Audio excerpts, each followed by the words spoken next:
How's it going, everyone? Welcome back to the channel and welcome to another video. Now today is a big day because I'm actually covering some Star Wars news. I haven't covered Star Wars on this channel in quite some time, and as most of you guys probably know, I absolutely love Star Wars.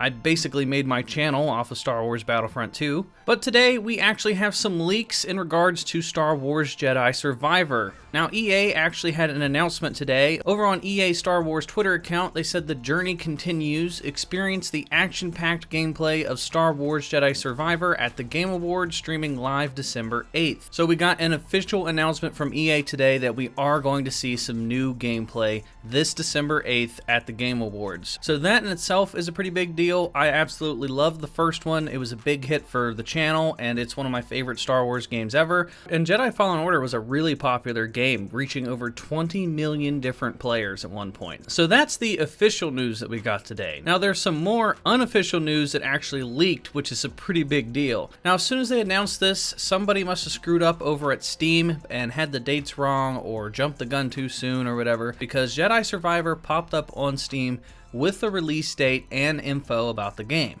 So if we take a look at the now removed Steam page, we have Star Wars Jedi Survivor, and it says the planned release date is March 16th, 2023. So this is what a lot of the rumors were saying. A lot of people were speculating that we were going to get a spring release for this game, and now it's looking like this is pretty set in stone. I don't see any reason for this date to be that far off. I mean, this was leaked just a couple days before the live announcement at the Game Awards. So this is probably what the actual release date is going to be. And for me, this works out perfectly. I couldn't be more happy with this because I'm going to be covering Hogwarts Legacy that comes out in February. So if everything goes according to plan, I could just cover Hogwarts Legacy and pump out tons of content for that game and then go straight into covering Jedi Survivor. So this is absolutely huge news for me and my channel, so I'm super stoked for a March release date. And then on that Steam page, they gave us some information on the About This Game tab. The description of the game says the story of Cal Kestis continues in Star Wars Jedi Survivor, a third-person, galaxy-spanning action-adventure game from Respawn Entertainment, developed in collaboration with Lucasfilm Games. This narratively driven single-player title picks up 5 years after the events of Star Wars Jedi Fallen Order, and follows Cal's increasingly desperate fight as the galaxy descends further into darkness. Pushed to the edges of the galaxy by the Empire, Cal will find himself surrounded by threats new and familiar. As one of the last surviving Jedi Knights, Cal is driven to make a stand during the galaxy's darkest times, but how far is he willing to go to protect himself, his crew, and the legacy of the Jedi Order? So that's pretty cool. Doesn't really give us too much to work with there, other than we know that this is going to take place throughout the entire galaxy. We'll probably visit a number of different planets, and we're going to have some new enemy types. Then they go on to say, continue Cal's journey. No longer a Padawan, Cal has come into his own and grown into a powerful Jedi Knight, carrying the memories and expectations of the Jedi Order with him. His crusade against the Empire has only become more perilous. The dark times are closing in, and with the enemies new and familiar surrounding him, Cal will need to decide how far he's willing to go to save those closest to him. Then it says, go beyond your training. The cinematic combat system returns with additional force abilities and new lightsaber fighting styles.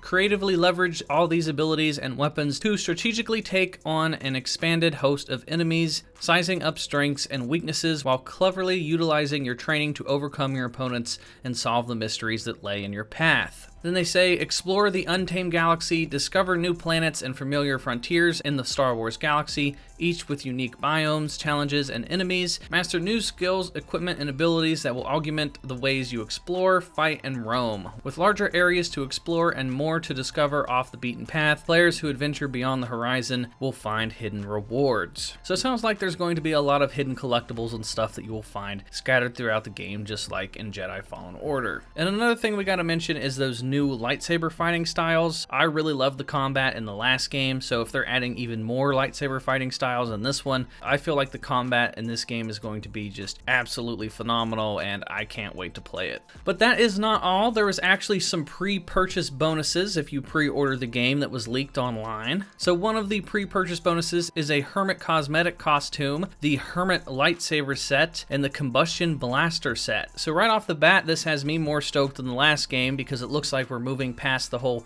poncho phase. A lot of people didn't like having just a million different ponchos in the first one. I myself included. I thought that was pretty boring. So this pre-order bonus right here is enough for me to pre-order just based off of that outfit alone. I think that looks really cool, along with the cool looking lightsaber hilt. It looks like we're getting a lot more unique looking lightsaber hilts in this game compared to the first game. And then let's talk about this blaster set. It looks like we're going to have blasters in combat in this game versus the first one, where we only had force powers and a lightsaber. So the fact that we have different blaster sets is going to add a whole new aspect to the combat, and it's going to be so much fun. I just cannot wait. And not only that, if you get the deluxe edition, it comes with even more outfits and more goodies. You get a scoundrel cosmetic, which makes you look like Han Solo. You get a new skin for BD1. You get the DL44 blaster set, so you get Han Solo's blaster, which is super cool. You get the Rebel Hero cosmetic, which makes yourself look like Luke Skywalker at the end of episode 4. You get another BD1 skin, which is supposed to make him look like R2-D2,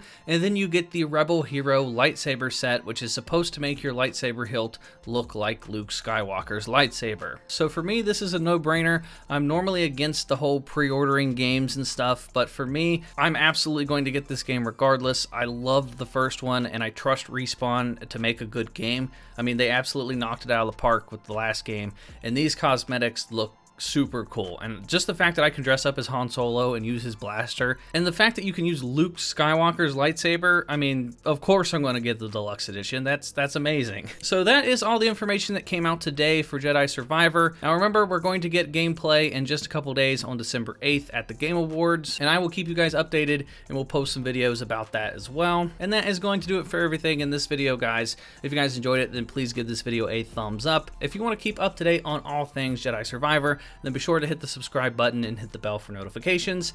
And that is going to do it for me, everyone, and I will talk to you all in the next video.